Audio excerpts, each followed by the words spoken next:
Live, live with my broken mic stand that will not stay up anymore. This is like it is so the obvious middle-aged man metaphor joke that Oh I dear. won't make. But Oh my god. you see, I was wondering if by saying I'm not going to make the joke, I make the joke. You see, that's the so. But you can I wasn't claim even thinking of it. I was not even plausible thinking of it until you deniability. brought it up. Yeah. I'm also a child, Ron, so I got it. Yeah, there you go. Thank you. Yeah. Thank you. How does that sound? Does everybody in the chat room? Clinton is in the chat. I'm sure Clinton will tell me how I sound, whether I sound loud Perfect enough attendance, or Clinton. quiet Hello. enough. Yeah, the perfect attendance award is definitely. I mean, we're only 15 episodes in, but perfect attendance award to Clinton. Like, very impressed. Very happy. Yeah. I have a question as Yes. a noob. Is there a link that I can share to Threads? Is that in the spreadsheet that I Threads? I mean, to anywhere on the internet? Like, because I mean, Oh, you I'm mean a like the Threads live guy show? now. Like to the live show. Yeah, no, yeah. Actually, here I'll give you. It's the YouTube is probably the best. Twitch.tv/GoodDayInternet. I'll drop it. Yeah. Or youtube.com/Daily Tech News Show. Here you go. I put it in. You see on the right side in private chat. Yeah, private chat. Oh yes. There's Twitch and there's YouTube. So rad. Okay, thank you very much. Clinton says I'm slightly low. If I could bump it up a little bit, says Willie. All right. See, the thing is, I bumped it up last time and I was hot on the recording, and so in the edit, and I can't. Thank you, Mike. Okay, Ron's volume is lower than other. Yeah, so I'd rather be on the low side and not hot on the recording. You know what I mean? But and because of my mic stand situation, The challenge, your mic. I may have to hold it like this. I had it balanced. It's all about balance. That's what it is, man. That's right. These springs are just done. There's one YouTuber I love, Men of the Jedi. She does like media, movie, film analysis, and she's always recording with holding her mic in her hand, and she sounds immaculate. So I have no idea. Maybe that's the game, man. Is to start just holding it. That's the thing. Like, do you know that TikToker that now has a podcast, that Bobby Altoff woman?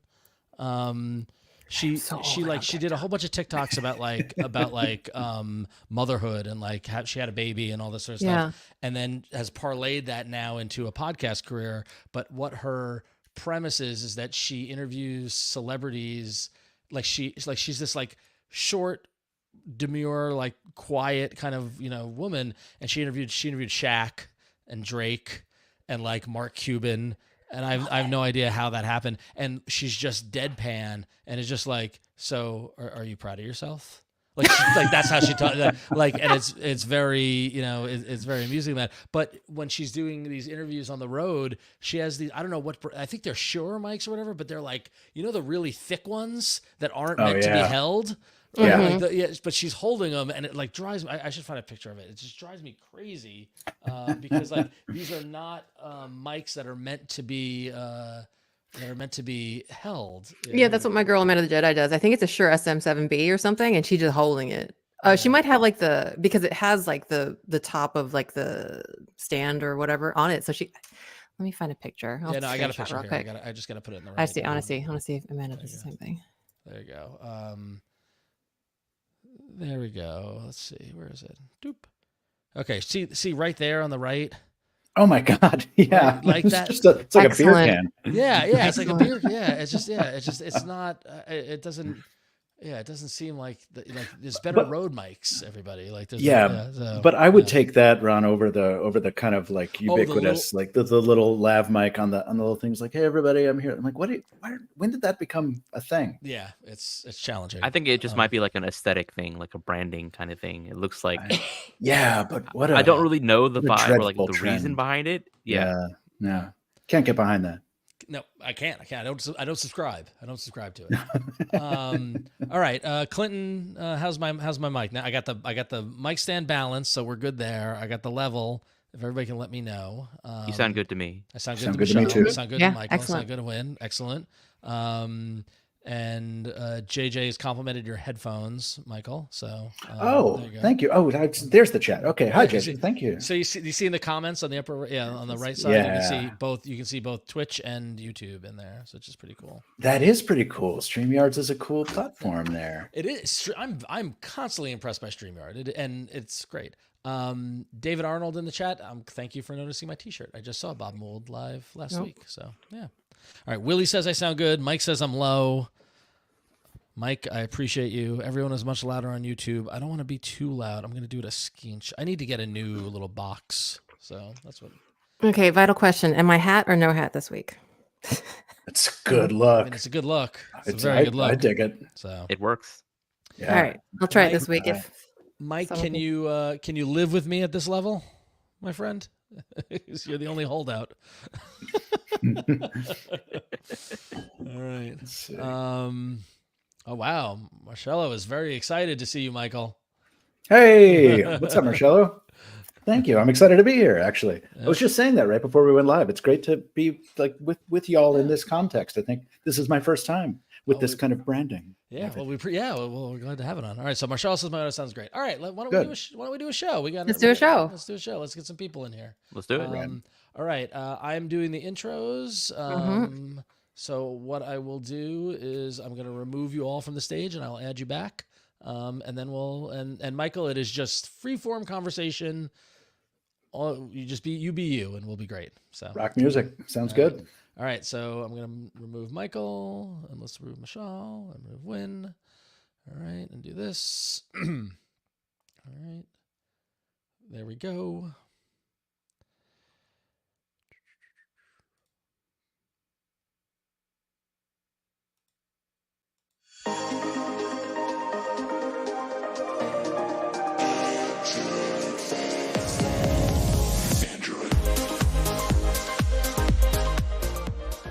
Hello and welcome to another edition of Android Faithful. We are your weekly source of Android news, hardware chit-chat, app loving, email answering, and general Android party having people.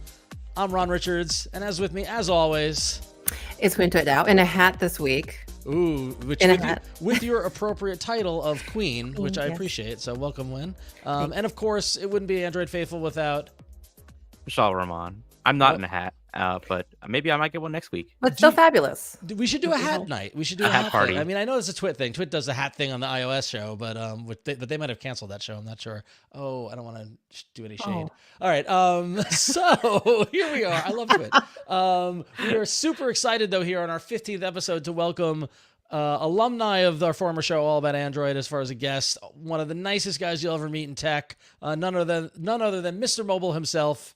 Michael Fisher. Welcome to the show, Michael. Thank you for having me. I apologize for my echo, but I simply could not get to my sound chamber across town today. So thanks for it's okay. We do record. You're on the East Coast like me, so we are in the evening hour. That is true. Keeping you from the baseball playoffs or whatever thing du jour that's happening. Oh yeah, that's right. What the hell, man?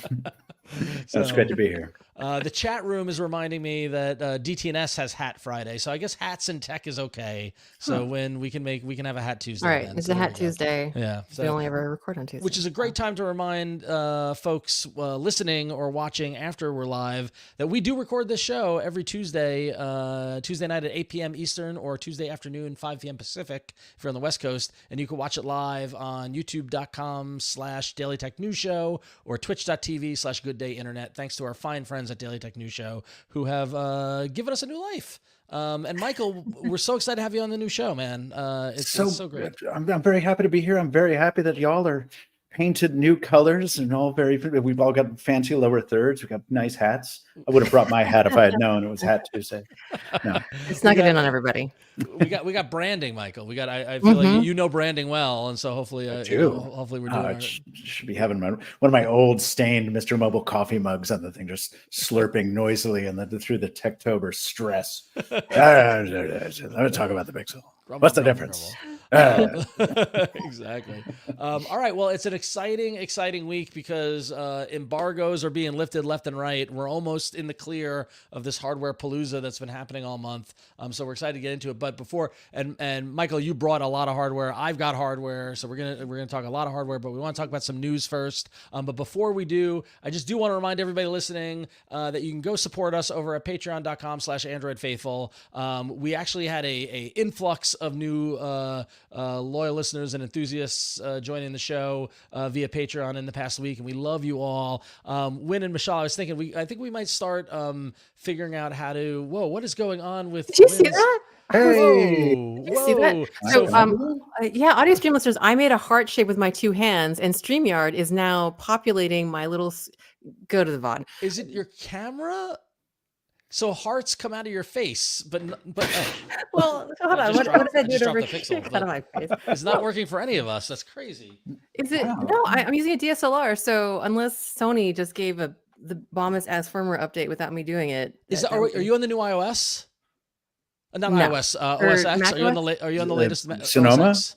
Yeah, Because Sonoma does that. that is a Mac OS thing. That is a Mac OS. Oh thing. wow. That is Yeah. which I saw an article again for our audio viewers. If you make also like if you do 2 thumbs up, go like this.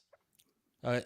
Yeah, There it we go. goes. What is Yeah, happening right now? fireworks. What is behind happening? it. Yeah. So fireworks happen behind your head. I read an article that is making online therapy very challenging. Oh my I'm gosh. sorry. You shouldn't laugh at that, but know. goodness gracious. So Okay. it's pretty funny. But all right. Anyway, sorry for the distraction, especially audio listeners. Go watch the YouTube video. You can see what we're talking about.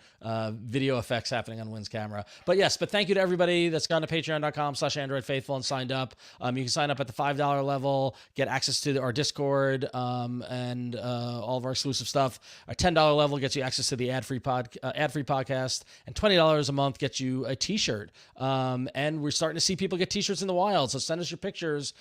Someone shared it on Discord. I didn't get her permission to show it on the show yet. So I'm hoping, Jen, if you are on Discord, check your private messages, and hopefully next week we can show off the t-shirt. But thank you, Jen, for supporting us. And thank you to everybody. And Jen was Android AF, not just faithful, but Jen was showing off all her new gear. Her Pixel 8, her Pixel Watch 2, all in beautiful blue. Exciting Ooh, time of year. That's the color. Yep. That is the color. So we're gonna get into all that, but first we got some news to get through. So Mishaal, you got the first story, I believe. Tell us about what's the latest in Android 14. Well, unfortunately, for some users who updated to Android 14, they discovered that their phone is not quite working properly. So a couple of Pixel 6 users have taken to Reddit and the Pixel support forums, and they've been complaining about their phone being unable to access their storage, anything that's stored on their phone, like their media files, their photos, their videos, and then frequent crashing is happening as well. And a couple of news outlets picked up on this, like The Verge, Android Authority, which is shown on screen right now if you're watching the video feed. We don't really know the cause. Like Google hasn't commented, they haven't offered any solution or any acknowledgement of the issue. But given all the media attention and the severity of this bug, I'm sure they'll pick up on it soon. And bugs will happen, right? I mean, it's a thing. Michael, I gotta assume you played with Android 14 at this point, or any? I have. I just completed the upload or the upgrade on my Pixel Fold. After which I was surprised to learn that I had turned 57. That took like 2 hours. That was a crazily long update process. But yes, I have played with it to a very limited extent, but there are just too many other things going on. It definitely feels to me. So I've been playing with Android 14 on my Pixel 8 and my Pixel 8 Pro, which we'll show in a moment. I haven't done the upgrade on my Pixel 7 yet because I currently have too many phones at the moment. But I'm noticing it does feel different. And Huyen and Mishaal, I don't know if you're feeling it, but it definitely I felt like 13 and 12. It felt somewhat iterative and didn't really feel noticeably different. But 14 does feel different to me, at least on those phones. I don't know if I'm alone there, Mishaal. I mean, Mishaal, you've been drowning in this stuff for months now, right? So here's the thing. Everyone always asks me, how is Android 14? How is the new OS version in terms of stability and performance? And I'm like, I don't actually run any of these beta builds on my daily driver. My daily driver is some other device that's not a Pixel running the beta.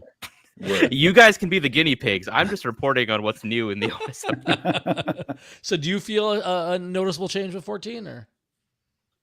I mean, you're asking the wrong guy. All here. right, fair. Well, Huyen, what do you think then? Yeah, I do think so. A lot of the visual changes happened in 13 and 12, right? With the kind of the much wider buttons and everything.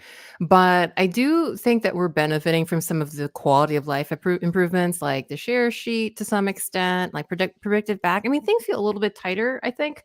And then it's weird because I think now, before I would have noticed a big difference, but because we talk about this every week, and Mishaal is so good about documenting every single little thing that changes in every single QPR, it's like I kind of anticipate things. But it was really funny because I was hanging out with my old Trello fam and everyone was asking same question, what do you think of Android 14? I was like, there's a lot of good stuff. I kind of had to play like the role of Mishaal and kind of go through things. And yeah, I think there's a lot of very subtle quality of life things. It's hard to put a finger on, but I think things are coming together, and it's not just visual. It's just like a, just again, quality of life. So Sure. I'd say I'm so. actually pleased you brought this up because I have a question. The Easter egg in Android 14, I have had so much fun with it, but I don't know what it's referencing. Is it an old game? Or is it a new scratch built game? What is this? I haven't actually. Oh, that's an old. Wait, I haven't unlocked that yet. How do you actually do that? You do the multi-tabs on the 14, and then you press and hold the Android 14 logo until you get into this game, which appears to be a spacecraft that you're steering around looking. Yeah, that's an old late 70s PC game reference. It's really really fun. Yeah. I don't know. I haven't know that I've figured out the point yet, but I'm just having a great time cruising around. Yeah, it's there used to be here we go. I found it here on the thing. Too many windows to open. But yeah, it is a where is it? I saw how many tabs you had open. I wouldn't be able to find a thing. I know, yeah. It's crazy. Mission control here is just it wouldn't be. But yeah, so here's the Android 14 Easter egg.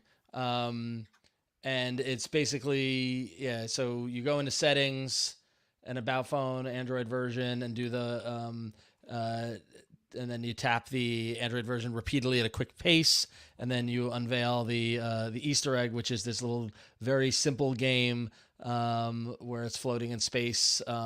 But does it vibrate for you when you do it? Like it does, yeah. You press and hold the logo, and it kind of like it gives you either a low frequency sound or a little haptic thing, and then it launches you into this game. Yeah, and you want to get to the coordinates of 00. It reminds me a lot of the very old late 70s, kind of dot based space games, So you're navigating for 00. I see. Okay, got it. Yeah. So that's you can actually find multiple planetary bodies by floating around. I don't know exactly how it works, but I know the people who made this are heavy space sim nerds. Yeah, that sounds like so much fun. I'm going to be playing with that a lot. Thank you for educating me a little, because I just realized I had just discovered it. Didn't know anything about it. So, Mishaal, there are some good things about Android 14 that are going on, though, right? Yeah, so a couple of performance-related improvements that I haven't talked about before are listed here if you're watching the video feed. Google actually mentioned these as part of their blog post announcing Android 14, but a lot of people didn't really catch it because it was like buried at the top and it wasn't in the draft blog post they sent out the blog. So I just kind of wanted to highlight a couple of things they talked about. One of the major performance-related improvements is the ability to freeze cached apps after a short period of time. So back in Android 11, Google introduced a feature called the Cached Apps Freezer, and this feature stops cache processes from being executed in the background, and by doing so, reduces their resource usage because misbehaving apps might attempt to execute code while they're being cached. And if you freeze cached apps while they're in the background, you reduce the CPU consumption of these apps, and that will increase performance and battery life, ideally. Before Android 14, though, the OS would freeze cached apps after 10 minutes. Now on Android 14, the OS does that after just 10 seconds. And as a result, Google says that during the Android 14 beta process, cache processes consumed up to 50% less CPU cycles compared to Android 13. So it's a significant improvement in the CPU use of cached apps. Another improvement they did is related to broadcasts. So in development, a broadcast receiver is an Android component that lets apps register to be notified of certain system or app events. So, for example, an app can register to be notified when the battery level has changed, and they can start a component. They can do some kind of work whenever that happens.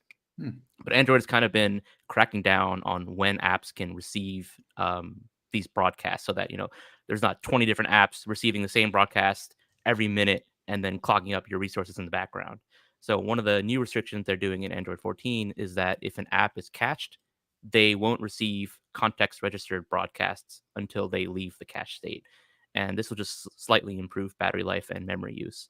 And then Google says that because of the first and second improvement I just mentioned, that they're able to increase the long-standing limit on the maximum number of cached apps in Android 14. which results in a reduction in cold app starts that scales by the amount of RAM present on the device. So before Android 14, I believe there was a limit of, I think, I forgot what the number was, but now they increased the maximum number of cached apps to 1,024, which is effectively unlimited. I think it was a really small number, like 32 before in Android 13. And because of this, you can have way more apps that are cached and ready to be relaunched from memory. And so Google says that if you have a device with 8 GB of RAM, they saw 20% fewer cold app starts versus on devices with 12 GB or higher RAM, it was over 30% fewer.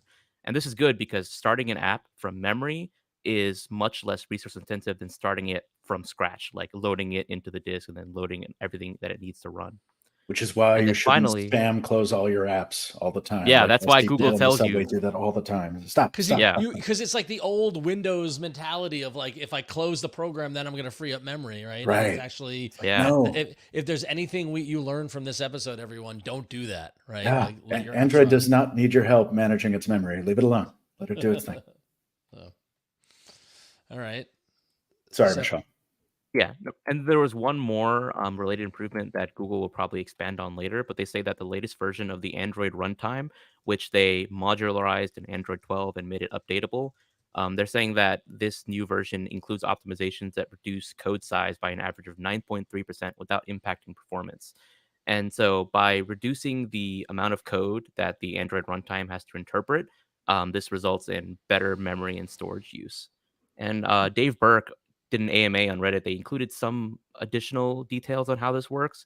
They said that, an average phone can have 500 megabytes to 1 gigabyte of optimized code through these changes. So this translates to 50 to 100 megabyte savings in, I guess, memory use. This is kind of a big deal. There's like a whole subset of tools in Android development that are like, it's called ProGuard. It's basically allowing you to strip out any code in, the different like toolkits and stuff that you don't need. And it's complicated. And one person usually gets the shaft and has to do it. And they don't have a happy life. And so and like to the point you guys made earlier is that a lot of times the best thing that we can do is to just let Android do its thing and not break the rules, which is hard because the rules change on us. But yes, this is a big deal and it's a big help, and it'll put less pressure on that one poor person who has to edit the ProGuard file. Yeah. Word. All right. Cool. Well, thank you, Mishaal. And then we got a couple of little minor OS tidbits. Win, right? Yeah. So speaking of OSs, nothing. We have something about nothing to talk about. Is that right? Is that the brand name that keeps on winning? So Nothing OS 2.5, which is based on Android 14, is actually being released as a beta. If you go to nothing.community, you can sign up for the current open beta. And yeah, Nothing OS 2.5 is based on Android 14. And it actually adds a few extra little, somethings on top of the Android 14 goodness that we're all kind of like thinking about and having subconscious good feelings about.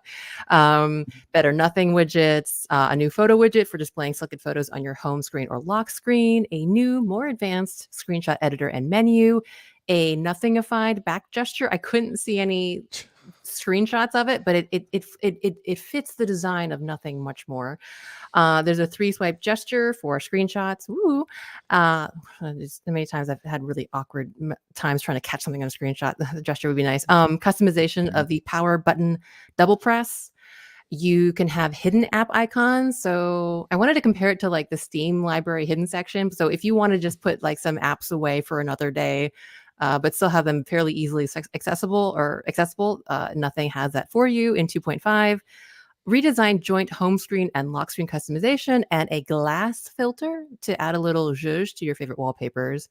And yeah, I do think this is interesting in that when we first started talking about like the Nothing Phone 1 and updates, I think Carl Pei got a little bit of flack on Twix because at the time, I think everyone was wondering when Android 13 came out, like so August last year, there was a bit of lag time between Android 13 coming out and knowing even if Nothing would get some Android 13 version. And I know like the first tweet he gave out was a little, I don't want to say dismissive, but like kind of like, well, what do the numbers matter, man? And then at some point later, I think February this year, Nothing One got a Android 13 flavored version.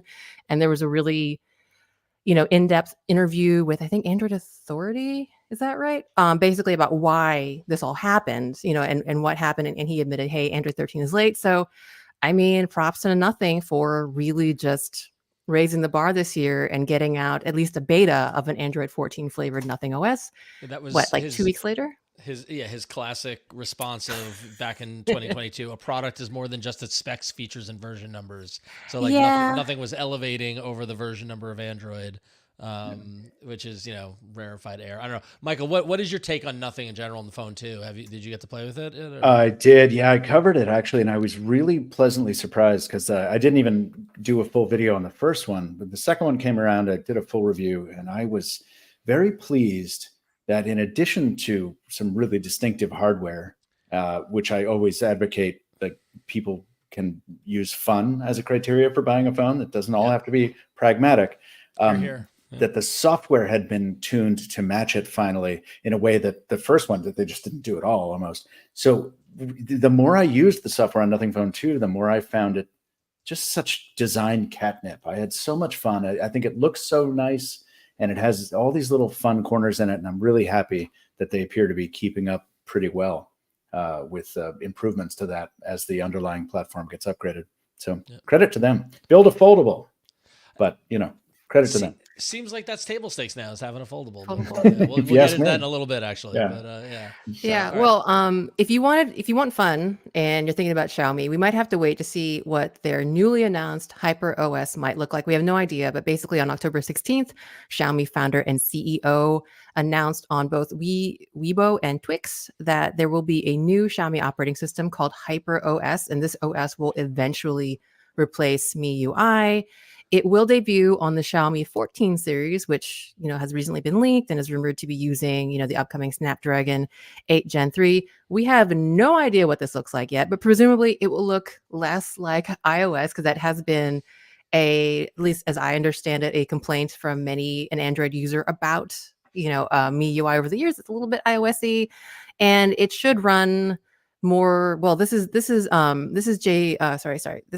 CEO/founder's words, in that HyperOS will have hyper performance, fluidity, and connectivity across smartphones and AIoT, and it has a completely new rewritten architecture. And HyperOS won't be exclusive to China. It will be released to phones outside of that market, and the global HyperOS ROM will roll out in 2024. So yeah, I mean, it basically seems like just trying to make things better, stronger, faster. And I've read a lot of criticism. I have not been much of a Xiaomi user at all. I only just got my first Xiaomi phone because Mishaal sent me one. So I don't have a lot of experience with MIUI, but I don't know. How do you all that have Xiaomi experience feel about the criticisms about it being intrusive and heavy? Does this excite you? Well, are you as excited about this as Lei Jun is Lei Jun, in this photo here posted on X? Very excited. How excited Great he shot. is. Is this worth a note, Mishaal? What do you think? I think it really depends on how different HyperOS actually is and how much of this is just marketing speak, because it really feels like this is all laden right now with marketing speak. And how do we know it's not just a rebranding of MIUI? That's what it probably feels like right now. Right. Yeah, I think the proof is going to be in the pudding on this one. We got to check it out. I wasn't offended by MIUI when I did the Mix Fold 2 review last year, but it's just not optimized for this market. And I think that will continue to be the case as long as Xiaomi can't really sell here. So yeah, I will say from a marketing standpoint, from my background in marketing and product, HyperOS is a much better name than MIUI. Like I could never figure out how to say it. I had to look up a bunch of YouTubers. MIUI. I like MIUI. But HyperOS is like, that's got excitement. It's got energy. I'll give them a check mark for at least getting better marketing going. Hyped for the hyper. Does MIUI have the right chevrons? This is not MIUI, but I think was it Ron? You posted something from I think was it Oxygen OS this week? Yeah, somebody posted on Threads. Here, I'll share it. They comparing Oxygen OS to iOS side by side, and they're not the first person to do this. But it's kind of uncanny when you look at it. in terms of the setting screen. Oh yeah. So for our video viewers, it's a side by side of an iPhone and a OnePlus running Oxygen, and on the left is the setting screen of iOS, which is stacked vertical. It says settings, got a search bar, information about the user, and then Wi-Fi, airplane mode, and another section, and then Oxygen OS is, I mean, it's a carbon copy. Right? Literally. Like the only difference is that iOS is using square icons on the left for Wi-Fi and Bluetooth, and Oxygen OS is using circular icons. But other than that, it like at quick glance, like these are both iOS. Right? Yeah, I make fun of the right chevron because for as long as I've been an Android dev, which is like since 2011, 2012 now, when we very often get designs with that very characteristic like right arrow, right caret on list items, which is not a thing in Android. It is we have to do extra work to make that happen, and I what did I say? I said yeah. Just to back it up though, so by right chevron you mean it's the little caret, greater than symbol that yes, when you tap it moves you to the right. Yes, to kind of slide over. Not an Android pattern, and but I've been doing it since 2011. It's still happening. So yeah. So Ron, I don't know if you saw this news, but the resemblance to iOS 14 to iOS doesn't end there. The latest version of Oxygen OS also added a dynamic island clone. Oh no! Of course. Oh my gosh! Yep. No. Naturally. So, you don't want to be left out of that fun. Come on. Now that said, I mean, like none of this surprises me, right? Because if you're OnePlus, are you going after Pixel and Samsung users, or are you going after iPhone users? Right? Like, would it make sense to make your phone look iOS-y to bring them over? Well, that was always ease a transition. Yeah, that was Huawei's not excuse, explanation. We would just year after year be like, thanks for showing us this new EMUI or whatever. It looks a lot like the iPhone. That's annoying. Why are you doing that? And they're like, yeah, well, we were trying to get iPhone users, so we want to make it easier for them to understand. I'm like, all right, fair enough. I wish you wouldn't, but fair enough. Crazy. All right. Well, last bit of news I just wanted to mention because I think it's relevant because we're talking a lot about hardware and we're talking a lot about operating systems. We don't often talk about carriers, and I thought it was really interesting that the folks at Ookla, who do the speed test website, recently put out a report after comparing T-Mobile, Verizon, and AT&T and basically doing a side-by-side speed report in terms of like access and data transfer and things like that. And T-Mobile, and this is per gsmarena.com, T-Mobile annihilates Verizon and AT&T in those new speed reports. They basically checked for median download speeds, and in a comparison, the median download speed on T-Mobile was over 163 Mbps. What is that? Is that megabits per second? Or I never get that right, but good number. Whereas Verizon was at 75 and AT&T was at 72. And then they looked at 5G median download speeds, and T-Mobile was at 221, Verizon 153, and AT&T 101, which really makes me kind of weep for anybody who's an AT&T customer. I feel really bad for you. But they also identified which devices had the best speeds. And unfortunately, the iPhone 15 Pro and Pro Max topped the charts of having the best download and upload speeds on mobile networks, followed by the Samsung Galaxy S23 Ultra and the Samsung Galaxy Z Fold 4. And then in fifth place was the Pixel 7 Pro. Obviously, this is done before the 8 came out. So I just always think that's interesting.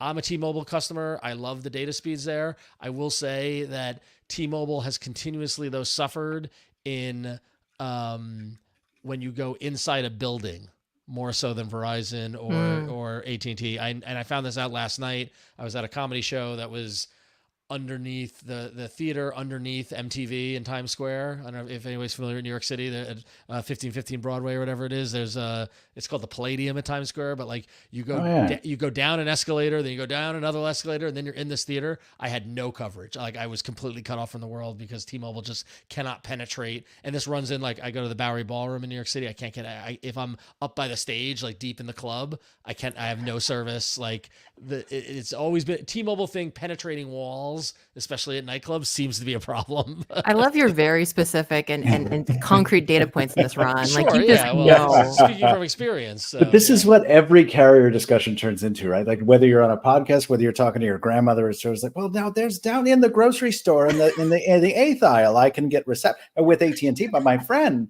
Yep. So I could give you a whole essay on why I think Verizon's pivot to millimeter wave was one of the worst things they ever did. Still today, I will have a Verizon phone that doesn't work right because it's trying to go between millimeter wave and low band, and it's not working. Meanwhile, my T-Mobile phone is doing fine. But I'm just so glad people are out there reporting it so I don't have to, because that just it seems like very unforgiving work to get those network results. That's for sure. But if you're on T-Mobile, go download because you got good speeds. So true. All right. Before we wrap up the news, Win. Yeah, we got the Patron pick. So every week on Monday, we post 3 stories for our lovely patrons who we adore for their support, get to look at and pick which particular story we get to talk about this week. And it was kind of a landslide. I'll talk about the other 2 first. We did have 18% of patrons pick formerly blacklisted by the US film supplies Huawei. I thought that might be interesting because we've been talking about the interestingness of Huawei lately. And no one, I mean, a few people did really care, but not enough about Threads adding an edit button. I sympathize. I was wondering how people really did care about the edit button, but not too many, because the vast majority, 78%, wanted us to talk about Google camera removing photosphere mode. So yes, we don't get to play taps just yet, but I was about to click it. It's almost, and I think one of our patrons commented that they can still see it, though this is only on Pixel camera version 9.1, which is only on the Pixel 8 and Pixel 8 Pro, but it has been removed. And I didn't remember until reading this article, but Photosphere was out in 2012 on the Nexus 4, so it's a very long-lived feature. If you happen to not remember, it's that feature where you can basically create a 360 panorama by taking a series of photos, kind of lining up to a grid, and you get basically your own personal spherical Google Street View type, image. And yeah, it looks like it's gonna go away. Google Camera 9.1 is still just on, the new Pixel 8. So once that gets unleashed upon the rest of us, I guess we'll see the end of Photosphere. So we'll play taps, I guess, when, I don't know, it happens, but almost, or on live support by Google, impending downfall, about to shuffle off the coil. You've got to assume there's some level of user data that they have that says nobody's using this. I don't know. I mean, anybody Michael, when was the last time you made a Photosphere? I remember doing it 6 months ago, and I specifically posted about it because I had forgotten the feation existed. I'm like, guys, remember we can do this? This is pretty cool. But, you could see the stitch lines. It was very obviously a 2012 technology, still, kind of limping along, it felt like. Yeah, I wonder with all the new advanced computational photography with like swapping and magic editor, it just doesn't, it's just a relic. It's like it's something rude. It's like this never mind. I was something mean, but yeah, it just doesn't fit the new polished, very AI driven experience. So gotta go. Sorry, Photosphere. All right. Well, so our almost RIP Photosphere. We'll keep it. If you use Photosphere, email us. Let us know what you think. You can email us at contact@androidfaithful.com. Send us your Photospheres. We'll show them on the show. So cool. All right. Well, that's going to get us into hardware, because now is the moment that everyone's been waiting for. I know, it's funny because we do the show weekly. When they do these embargo dates lifting, they don't really affect us. So everybody got to show off their Pixel phones last week when the embargo lifted, and I'm like, oh, I've got to wait till Tuesday. But here we are. Now we're a couple of weeks out from the Made by Google event, and Google was very, very kind enough to share with me and Michael, it seems, the Pixel. My light is, but I've got the Pixel 8 Pro and the Pixel 8 itself, as well as the Pixel Watch 2, which is pretty good. Nice. So I've been operating with the Pixel 8 Pro as my daily driver since I got it. And some of my just kind of and here you can see my son, my background photo. But yeah, some of my immediate kind of feeling about it was that this is great. It's been delightful to use. I was on a Pixel 7 previously. I didn't have the Pixel 7 Pro. I wanted the Pixel 7 because I liked the smaller phone. And I did the balance between the Pixel 7 and the Pixel 8 and the Pixel 8 Pro. And the Pixel 8 is smaller than the Pixel 7. Like it comes in and it felt smaller. And while the Pixel 8 Pro obviously is the bigger of the two phones, it felt more akin to the size of the Pixel 7 in my hand than the new Pixel 8. So that's why I went with this as the daily driver. In terms of hardware and kind of phone feel, as we like to say, they did send me a case. They sent me a very nice blue case to put in the back of it if I wanted to. But everybody knows me; I don't do cases. So I've been going. How do you feel about that, Michael? You agree? What is your big agree? Yeah. Write them. Take them naked. It's great. Right there. These are meant to be shown. I want people to see Absolutely. the blue colorway and do not obscure the hardware. The cool stuff. Beautiful. But it feels great. I know there's been a lot of talk about the Pixel 8 line is more roundy corners than previously, but it's got a good pocket feel. It's got a good in and out of the pocket. And then when I'm holding the phone, I've put it through its paces. I've taken it to see bands play. I took it to that comedy show last night. I took it around New York Comic Con last weekend. I can show some photos in a second. But overall, just in terms of how the phone feels, it feels good, but it's obviously, like we see, it's not a huge departure from the Pixel 7 line, right? I mean, Michael, how's your kind of, physical feel been with the Pixel? Yeah, from a hardware standpoint, I'm always a little bit disappointed if a design gets recycled more than 2 generations, but we're kind of plateauing, we're maturing, and it's a great design. I mean, I love the increased symmetry in the camera bar and all that kind of stuff. But I agree with you. One thing that I kept coming back to as you hold it, and tell me if you feel this way, it's got such a unique material feel. That glass, I always have to check to reconfirm that it is glass, because it almost feels like a chalkboard that someone mostly erased. It's almost like slippery in an otherworldly kind of way, but not a negative way. What I found nice is that like it does feel slippery in that otherworldly way. That kind of that sums it up nicely. But the spot where the Google logo is, right? Yeah, that's right.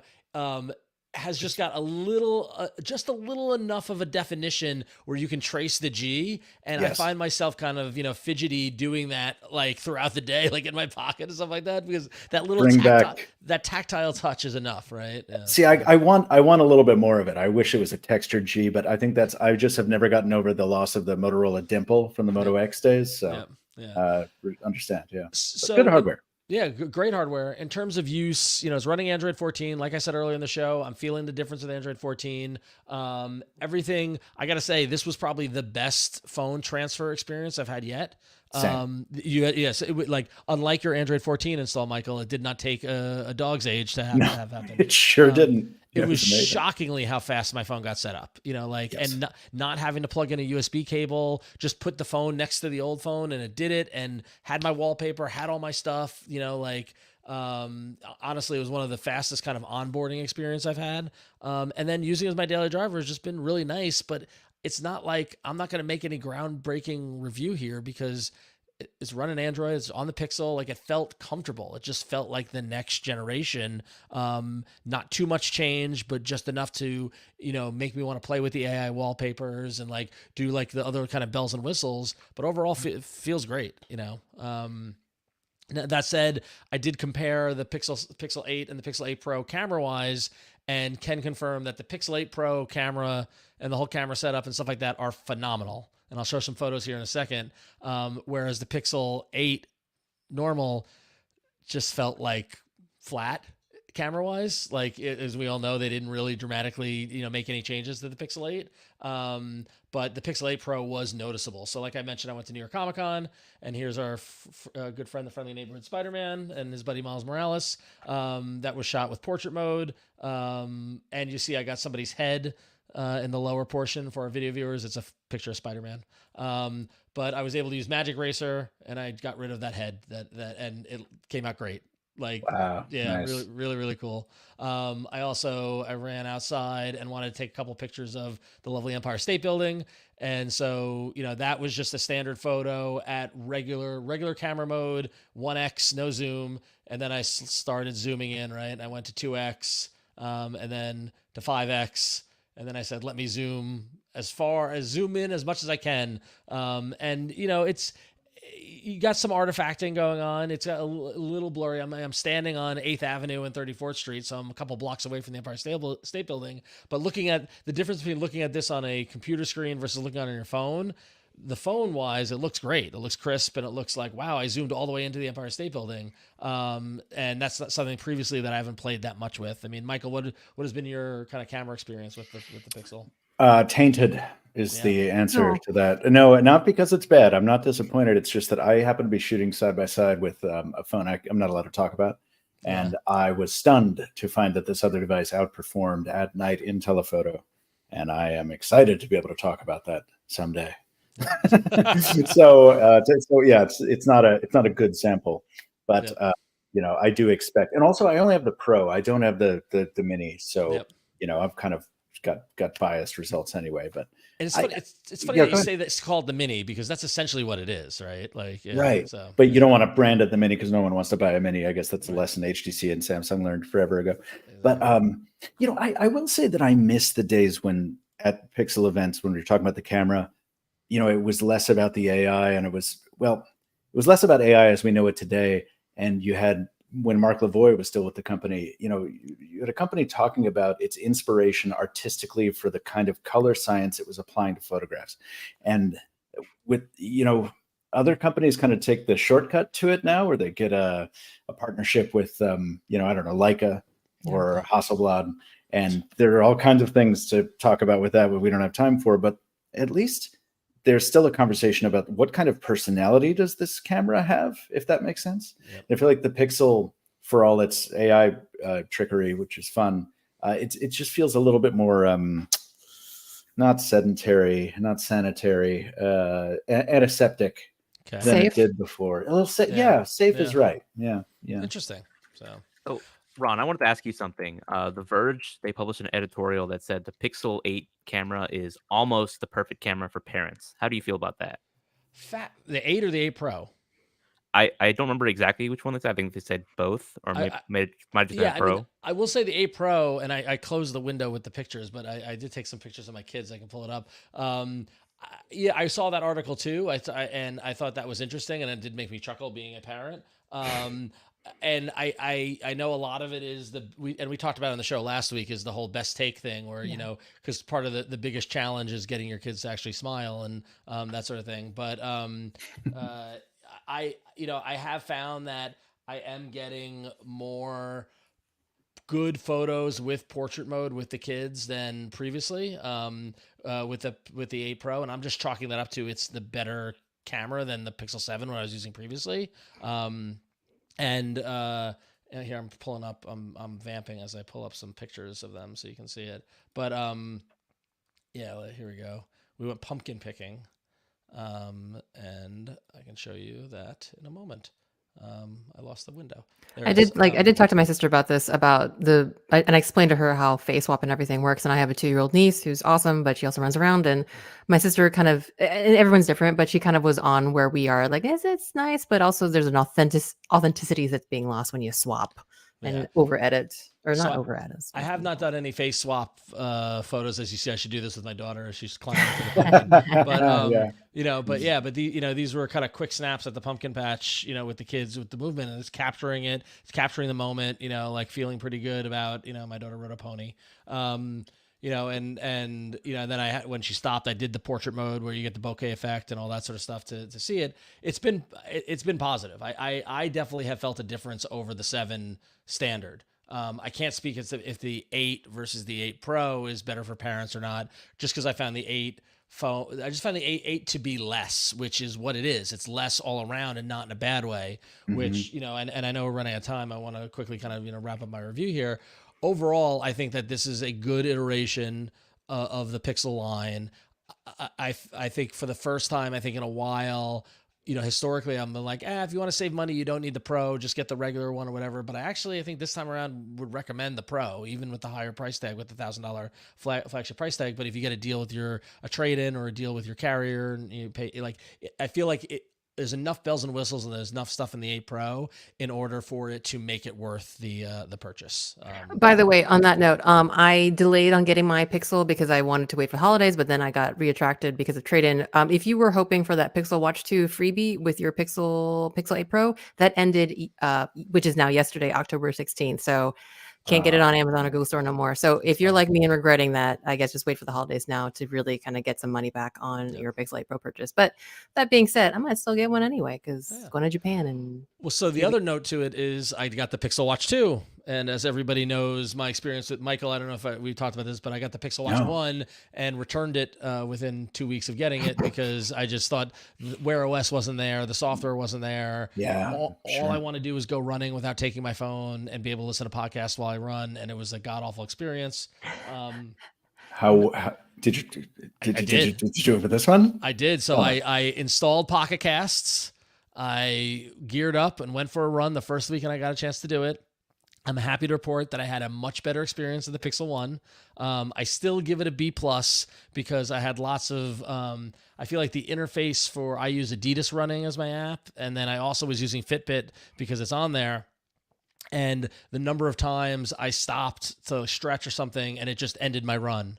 Whereas I'm like, no, I'm pause the run. Like, and it has a pause function. And it was the kind of thing like, and it's all software. This is what it comes down to. Like the Adidas app, if I move the watch away from the context of the Adidas app, if I go to another app, it thinks the run is over. And when I go back, it's like start a new run. So like, as opposed to having 1 5-mile run in my log, I had like 3 1.4 mile, that just got frustrating, but give it a B+. I will say I installed Pocket Cast, downloaded podcasts, connected my Bluetooth, my Nothing ear sticks to it, went running. I was out for maybe an hour, and the battery went from 100% to 22% in that time of that span of that run, which is crazy. But then that Monday, I wore it to work, and I went 2 days without having to charge it. So.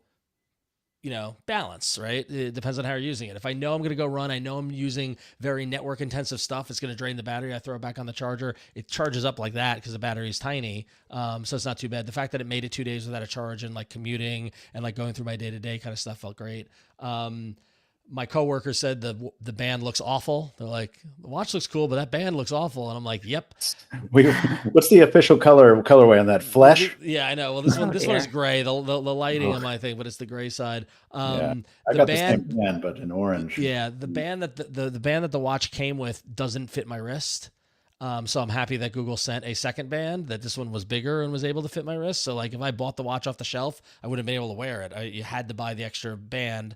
And now I'm probably going to buy another band that's kind of more aesthetically pleasing to my mind. But I give the Pixel Watch 2 a B+. I'm going to keep it. I'm going to stick with it. I'm going to use it for my runs, and I'm going to wear it daily and try to get back in the watch game. So there you are.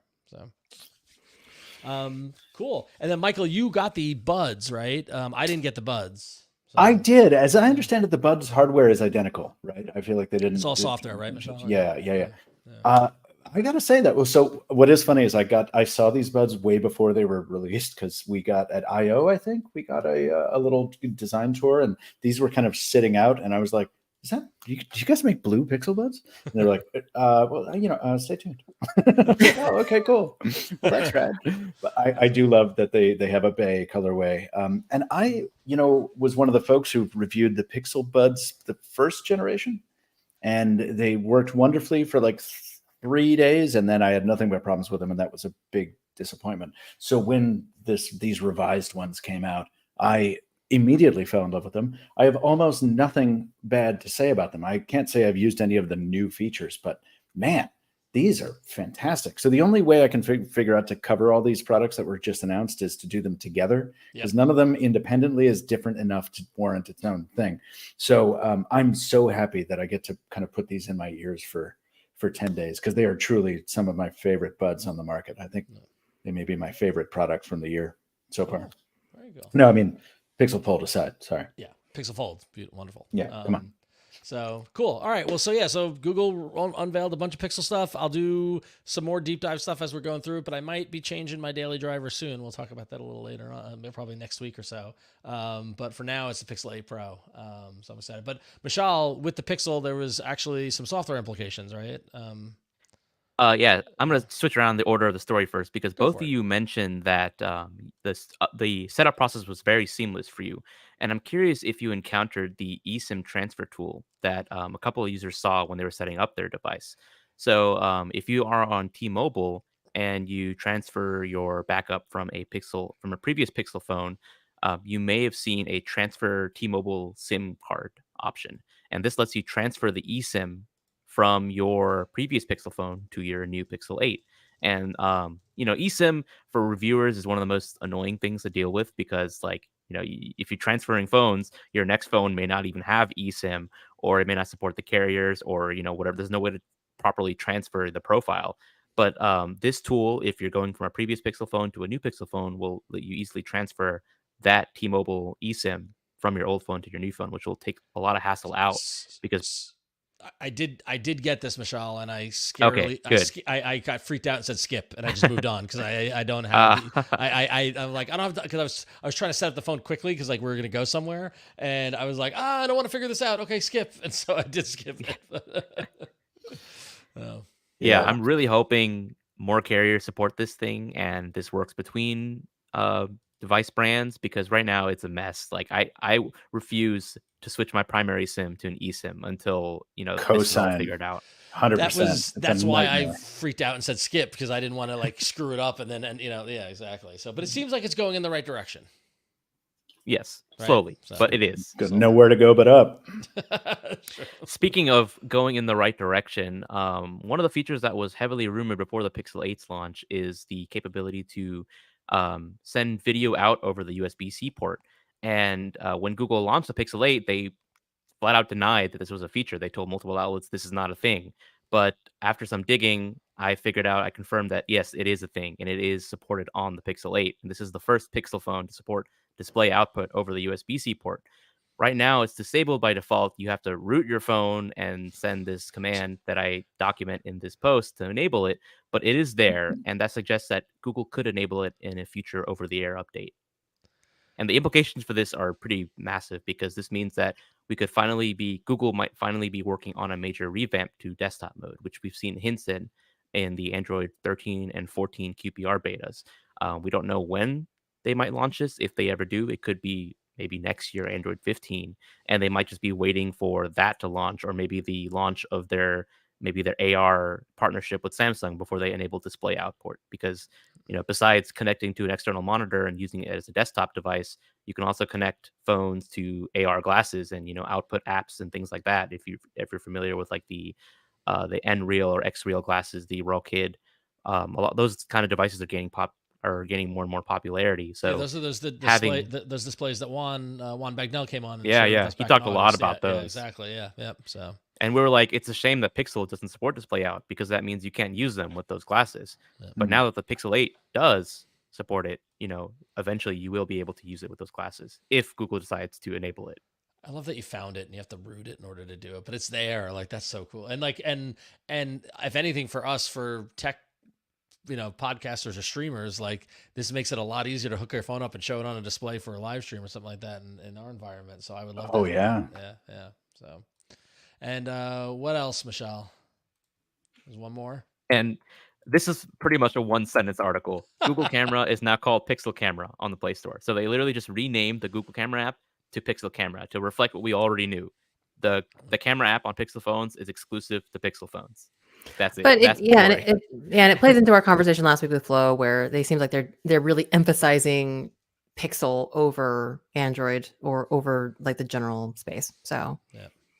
So, all right, cool. But that's not all the hardware we have, because Michael, you've got some cool stuff to talk about, right? Yes, I do. Yes, you do. Michael, would you say that like on this show, we definitely are foldable faithful as well as Android faithful. Would you consider yourself foldable faithful as well? I am foldable exclusive. I have been since January 2020. Yeah, I've not carried a phone that doesn't have a hinge willingly since that time. So yeah, I'm a bit obsessive about it. It's weird when I sit in my desk at my office. I'm literally surrounded by foldables. It's kind of Michael, disturbing. I'll give you all the credit. Your Pixel Fold review gave me the context to explain foldables to other people, and just like the one line when I watch your video, and you're just like, I get it. It's a digital Moleskine. Moleskine. I have used that. I've lifted that lines to so many people that when I'm explaining, when they're like, why? And I was like, you got to watch this review. This guy says it, but basically it's as soon as I say that, you see the light bulb go off and people kind of go, oh, all right. yeah. I guarantee you that was, I'm sure I wasn't the first to say it, but if I was the loudest to say it, it's a good thing. So thank you. I think it's one of the challenges to foldables is that trying to describe it to people in a succinct way. And I'm not good at not being verbose. So yeah. Good. Shorthand. Well, something that does kind of require a bit of explanation is hinge technology. And Michael, you are also, I think it's fair to call you a hinge scholar by now. Like not just, I mean, I'm still trying. Still trying. Yeah. Well, you've released a couple videos about the hinge, and I think you actually had a very special video come out recently for a very special, very recently released phone. Can you tell us a little bit about it? I did indeed. Yeah. I have to be careful to only talk about what I'm allowed to talk about, because everything that was in that video. Back in August, I was invited to Shenzhen to see where OnePlus essentially constructs and tests the OnePlus Open, the new foldable that is launching soon. And the hinge portion of this video was lovely. They literally brought out a container full of components, specifically 69 components, because they have reduced that from 100. They're very proud of that. And I got to see every moving part of the OnePlus Open and ask anything I wanted about any one of those components, including little things like, all right, so when I open the thing and pose it, like at different angles, where does that friction come from? Where does that, what is a cam? Where are the springs? Do you put oil on these things? All these little things. And it was such a wonderfully mechanical, tactile experience to be able to touch what a hinge that's now effectively in its third generation, because if you look at the thing, it is patently obvious that they have just collaborated with Oppo, across the hallway and evolved this Oppo Find N hinge technology to something else. But my absolute favorite was going to the durability testing, the kind of the torture test. Have you all ever, y'all been in the business for a long time. Have you guys visited one of these places? Because we're not always allowed to post about them. I've never visited one. Actually, so have you? I talked about it in my Samsung. After Samsung Unpacked, they took us on a tour. So they took you to the one that. So yeah, I wasn't allowed to talk about that. Oh. But so it was so refreshing to be able to visit a place and not only talk about it, but film it.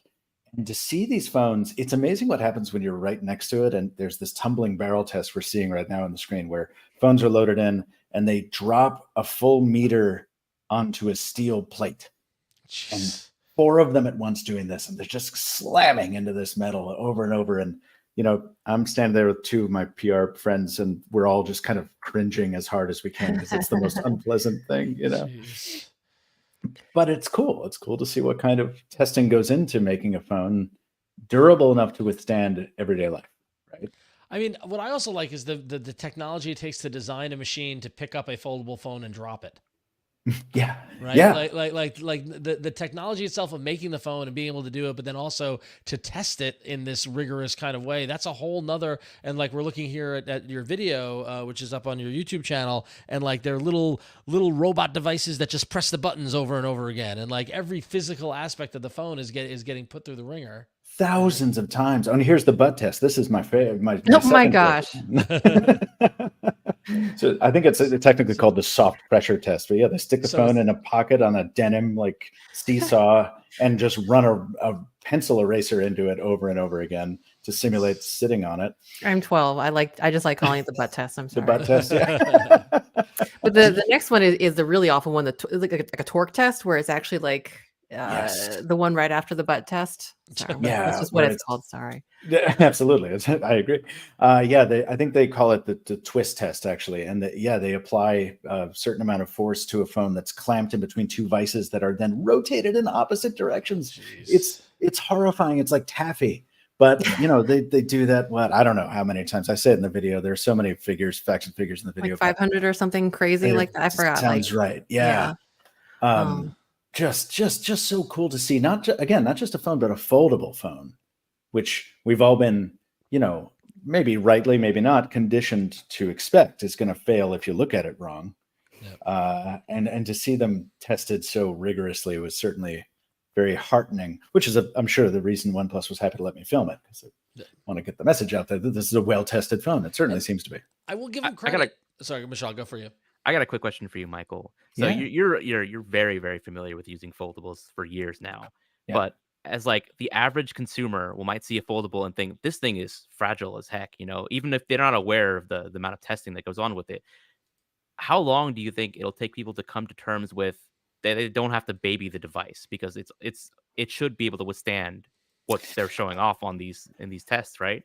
Absolutely. Yeah. I think that will kind of, that'll start to change when the spontaneous failures that I see on Reddit a lot go away. Something happens, it's like I've carried foldables for so long, I throw them around. I'm terrible to them, but intentionally, because I like to see what the edge of the envelope is, right? Have I broken a foldable display by throwing it accidentally? I have. But most of the time, it's not a result of abuse like that. It's somebody wakes up one morning, they open their phone and it's black or it's broken because the display spontaneously failed due to some cause that is not well understood by anyone that I'm aware of, outside the industry, and no one inside the industry will talk about it. So I think once those spontaneous failures go away and people see more of them out in public, especially as we start seeing lower cost foldables out in public, it'll just seep into the public consciousness that, hey, these are not any more fragile really than a slab phone. Oh, speaking of lower cost foldables, we like not just book foldable. Oh, sorry, go ahead. Well, before you go there, just real quick, before we move on. So the OnePlus Open is real. It is happening. I know we've been like talking about leaks and like all this stuff, but like I was going to say, I want to give OnePlus credit. I feel like they've been handling this rollout very interestingly, in that it's been like drawn out over the last month and we're getting drips and drabs, but we're finally going to see everything. They have an event this Thursday, October 19th at 10 a.m. Eastern time, where they are going to unveil the OnePlus Open, right? And we'll see it all in its full glory. And Michael, I know you're limited what you can say, but it is more than just a hinge, right? So. God, yeah. I wasn't exactly sure if I could say that at the end of my video. I was like, listen, literally the stuff they brought me to China to show me is I'm interested in other stuff even more so that I'm not allowed to talk about. So I can't wait. I can't wait to exchange notes with you. And you're not, I was gonna say, you're not alone in not being able to talk about it, because at least two people on this show are very excited to talk about it, and we will go deep on the OnePlus Open next week on next week's show after the embargo lifts. So. Cannot wait to listen to that. Yeah. And so now when your as I was wonderful saying, transition, there you it's go. okay. It's okay. We forgot to mention the event, which is ironic that it's the Open and they're not being quite open about details yet. But yeah, so we do like us also some more affordable foldables, and usually those are flippables. And actually, Michael, looking at your channel, I was actually really charmed. We're not going to talk about this tonight, but that you do have a video on the Techno Phantom V Flip, which we talked about a little bit. We had Techno pop up for a bit, and we were celebrating the super affordable foldables. Foldables? Foldables? Yeah. Foldables. But there's another flippable that we would love to talk to you about. And it's kind of funny because I feel like we just talked about the Oppo Find N2 like not too long ago, but now. Oh, yeah. Michael Fisher, what is that you have in your hand? What could that possibly be? Wait. Ooh, Did you want to talk about the Find N3? Yeah, I was like, wait, I've got them all. I told you, I'm surrounded. So which one are we talking about? I think tonight we're talking about the Find N3 Flip first. Correct. Excellent. Yes. Right. I was on a podcast earlier, and somebody reminded me that I just reviewed this 5 days ago. It feels like it was 2 weeks ago. But yes, this is a wonderful little weirdo. Does anybody else have it? I don't. Yeah. I think nobody else cares besides me. That's not true. We care. The delightful thing about the Find N3 Flip is that Oppo released the Find N2 Flip less than a year ago. This is an 8 months later sequel. So why do you do that? Well, you do it if you're going to stick another camera on there. Somebody tells me I'm wrong about this, that Huawei was the first to stick a third camera on a flip phone, but I don't care because it doesn't run Google services, so it doesn't matter to me. So this is, for all intents and purposes, the first flip phone with a proper telephoto camera. It's only 2x. They say they built it for portraits more than, actual long range shots. And it is just delightful to use for all the reasons we were talking about earlier about cameras with personalities and things like that. Like I was so bummed out when they said it was only 2x, and then I'm shooting with it with these Hasselblad color filters, and I'm like, actually, these are really beautiful photos to get out of a smartphone. Oh my God. And the rest of it is just this bizarrely iterative device, and they didn't change the one thing they needed to change, which was to let you run any app you want on the cover screen. You can't do that. That continues to be the challenge. The cover screen, give us freedom for the cover screen. That's what we keep asking for. Absolutely. And Oppo is like the best positioned to offer it because they have a screen with the right aspect ratio. It's a little unihertz jelly too on the cover. Yep. But they say they kind of winked me when I bothered them about it, and they said, we're working on it. So okay. Yep. All right. So we just need to take the Motorola Razr front screen software and stick it on the Oppo N3 maybe, and then add in the Z Flip 4 hand camera, like flex window camera thing or something. Absolutely. Yeah. Actually, Mishaal, remind me to bother you the next time we're able to talk. I would love to know how difficult it could possibly be to just say, telephone, hey, you can run the entire phone out on the cover when the phone is closed. Like, I know things are harder than they seem. It just doesn't. If Motorola and Samsung could do it, I know Oppo can do it.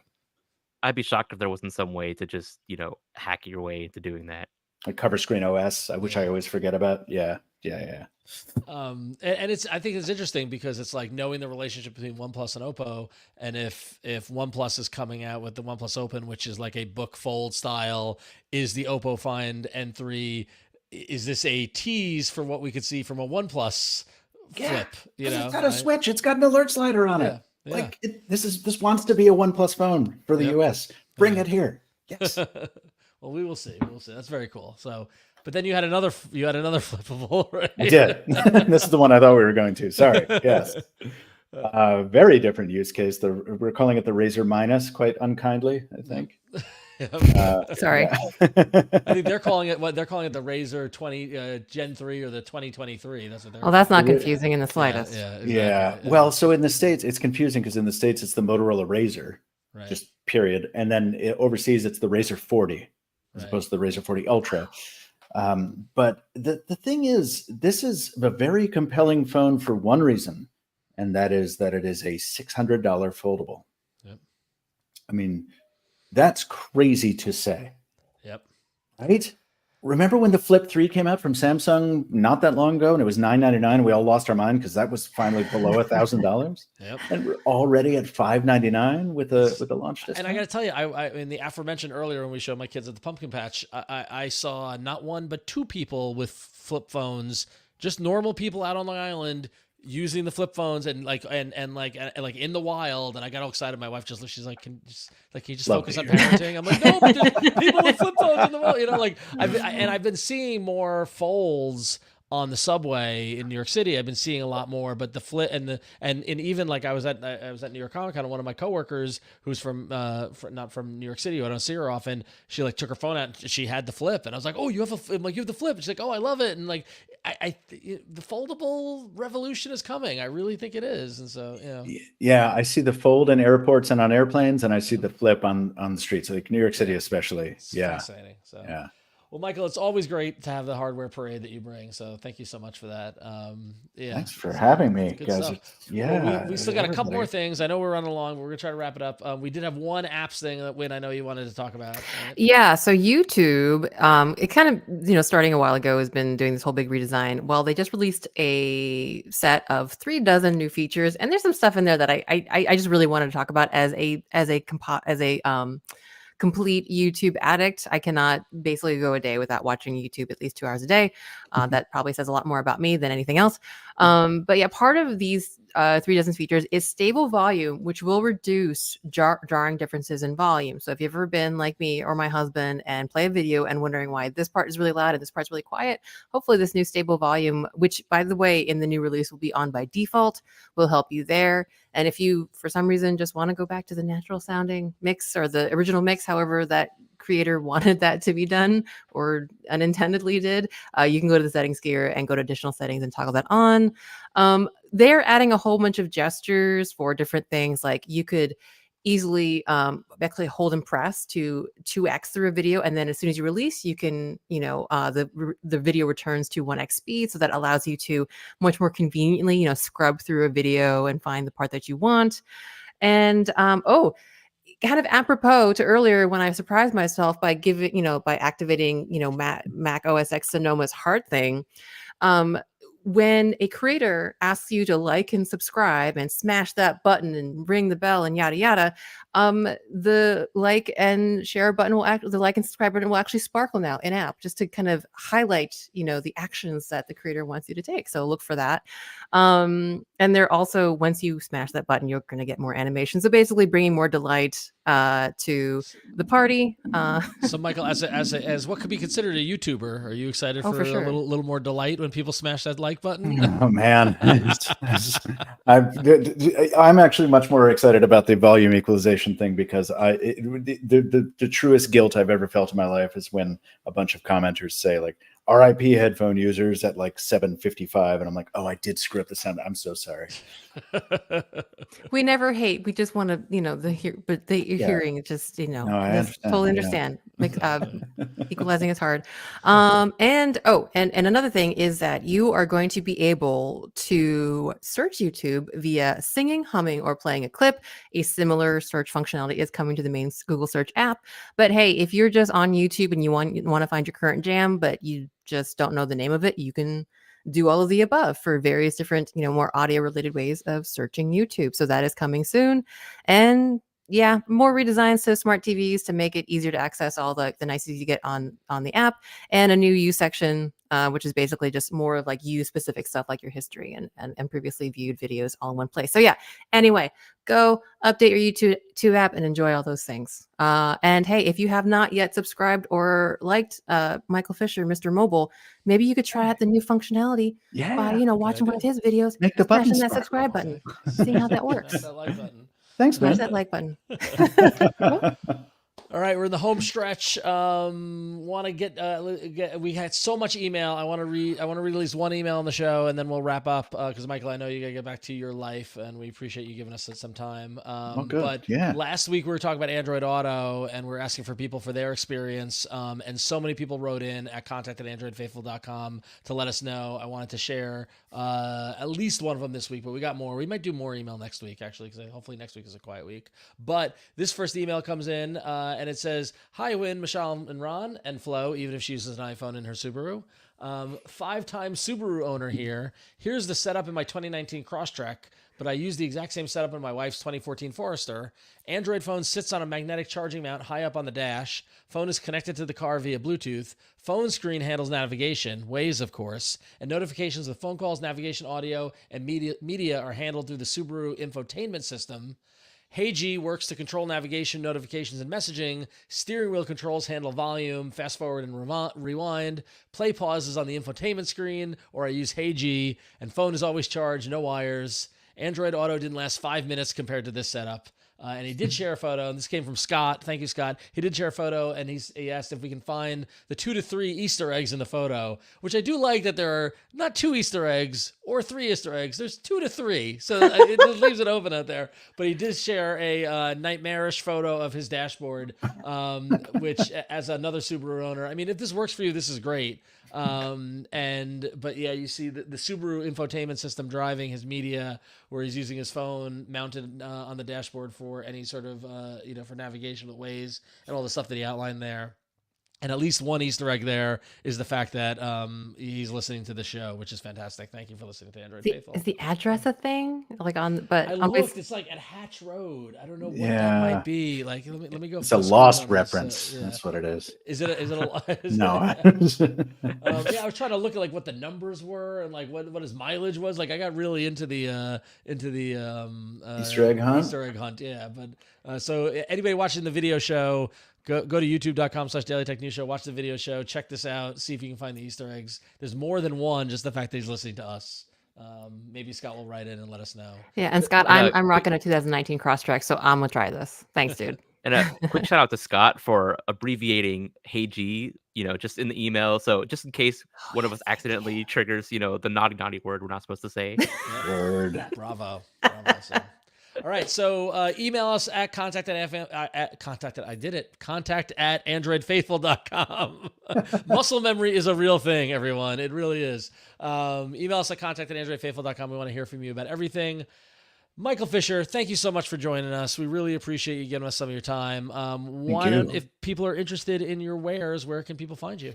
Yeah, YouTube is at the Mr. Mobile, TheMrMobile. And if you want to talk on social media, it's a little bit easier these days to do that on Threads, where I post at Captain 2 Phones. It's Captain, the number 2 Phones. You can find the Mr. Mobile on Threads as well, but it's just I just tweet headlines from that. So Captain 2 Phones on Threads. So is Threads your preferred platform of choice these days, or? It became that, really. I'm still on X. I hate even having to say it. I'm kind of in the process of transferring my flag to Threads. Interesting. All right, fascinating. Yeah. I don't know if you noticed, but Win has coined referring to it as Twix. Twix, yeah. That's nice. See, it takes some of the edge off. I would like a social network. So, all right, excellent. Well, thank you, Michael. We love your content. Love having thank you. you. Hope you come back. We'll talk fun hardware stuff. It'll be good. So I look forward to that. Thank you so much, guys. Yes. So Mishaal, where can people find you? You can follow me on Twix at Mishaal Rahman. I'm also on Mastodon at Mishaal Rahman, same username. And I'm also on Patreon at Mishaal Rahman. And if you want to follow me and support me to do more of the work that I do, you can also join my Discord server if you support me on Patreon. And so, yeah, there's all different platforms that I'm on. Way too many to list. It's honestly, I don't know how I keep up with it, but it's a thing that happens. Say Threads. You're on Threads too, Mishaal. I know it. Oh yes, I didn't say Threads. Yes, I am on Threads. I'm on WeChat. I'm on WhatsApp. I want to give Mishaal credit because he's very good at spreading his stuff out there. Because as we're organizing the show, he's sending me like his post on X, his post on Threads, this post on over here. Like it's like on Reddit. It like it's you're playing a zone defense or offense, and I respect it, Mishaal. Your game is good. Hedging all my bets. Yeah, that's right. All right. So Win, where can folks find you? Yeah, you can find me at randomlytyping.com. I am an Android developer. That is my day job, although I'm a little independent right now. And I've been doing this since 2011. And something else I have been doing is giving talks. So if you are interested in developer Android stuff, you can find my talks, related code and video there. My talk from DroidCon New York, which I did just a month ago, is finally up, and you can see what it's like when I have literally no sleep, a lot of coffee, and a lot of Jetpack Compose to talk about. It's a combination. I can't say if it's good or not, but if you're curious, it's up there. And video stream listeners can actually see the link. But go to my website and I have everything that I've ever done listed on there. Yeah, so it's up on droidcon.com. You can find it there. To watch the video, which is and I'm also on. Watch it. So. Oh, it's. I was literally no sleep, like no sleep whatsoever. My brain had not done that switch thing, so who knows what I actually said. And yeah, I'm also on things at Queen Code Monkey. Queen Code Monkey is usually me. And if you're on a Mastodon Fediverse type person, Queen Code Monkey at mastodon.social. Right on. That's it. And you can follow me at RonXO on Twix, Mastodon, Threads. Michael, I'm on there. Although I just gotta post more. I'm very busy. It's very tiring. You get out what you put into it, Ron. No, Instagram has been my go-to. I'm RonXO at Instagram. That's where you can see my pictures of food and bands and fun stuff like that. But also, I slipped earlier and said the email address for my former podcast. But I want to give a plug for them. Go to ifanboy.com and check them out if you like comic books, because we just celebrated our 900th episode and did it with a epic 4-hour live stream where they took questions from the audience, and I may have dropped in for the last 2 hours of the show. So if you want to see me with my OG podcast pals, you can go check that out at ifanboy.com. The video was a lot of fun, and I was in a hotel room in New York City, very tired, like Win. So check that out. 900 episodes is no small feat. And now Win is throwing thumbs up at us, which is bubbles, which is crazy. So excellent. All right, well, that's going to wrap us up for this week. Thanks to Michael Fisher for joining us. This podcast publishes every Tuesday evening, and you can listen to it wherever you listen to your podcasts. And of course, we stream live on YouTube and Twitch every week. Thanks to Daily Tech News Show. And yeah, we're back here every Tuesday talking Android. So we'll see you next time at Android Faithful.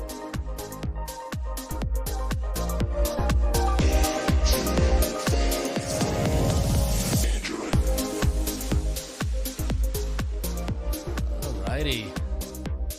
Well, Michael, thank you so much. Thank you, Michael. Thank you all. Also, I meant to say this when I think this is the first time we've been on the air together. So Yeah, totally. awesome. It's really I'm awesome very to glad. meet you. Yeah. I was What? bragging to all my friends. Oh, I got Mr. Mobile coming on my podcast tonight. So. All right, I'm just being And embarrassing Mr. now. Mobile. There's so many things I wanted to say before we got on the air, and then I was get distracted. So thank you all. It definitely is. It's like I guess not the music there. We often forget to plug things like both Win and Mishaal were going to be on podcasts ahead of the Google event, and we're like, all right, we got to plug those at the top of the show, and we completely forgot, and the guest reminded us. It was like, we were like, aren't you guys going to do stuff? And we're like, oh yeah, right. All right. Super cool. I'm very happy that I have another podcast in the feed. By the way, I meant to say this also. I listen to podcasts completely all the time because I'm always filming, and they're perfect for that. Yep. And so I'm glad to add y'all to the feed. Oh, well, thank Nice you. to have you We back. need every download we can get. We appreciated. I think was it your full video that had a little send off to AA? I think you had I Jason. think it was your Pixel Fold. Yeah, I think you. think It was, so. it was a rough week, so it was nice to Yeah. see that. That actually bolstered us a lot because that was as things were winding down with Twit, and we saw that we were in one of your random screenshots and we're like, or your demos. Yeah. Like, oh, people like us. Absolutely. It will not be the last time I've shout. So don't worry about Appreciate it. All right. Well, before we wrap, we got to pick a title for the episode, and the current leading title is the affordable foldables with 7 votes. But does it pass the butt test? Has got 4 votes. That's going to be my vote. That's your vote, Michael. Yeah, There you go. yeah. I mean, Win, I feel like you're on board with the butt test, right? I am totally on board with the butt test. All right, that's a winner. Mishaal, you good with that? What is that going to Yeah. do our SEO? All right. I mean, don't honestly, I'm care. leading 50-50 on both the top two. Those are both really good. Very good. All right. Well, A/B thank test. you, everybody. We did run long, so I got to wrap because I still need to break down all my cardboard before they pick it up in the morning of recycling and edit the show. But Michael, thank you so much again. You're the best. Thank We you, appreciate Michael. it.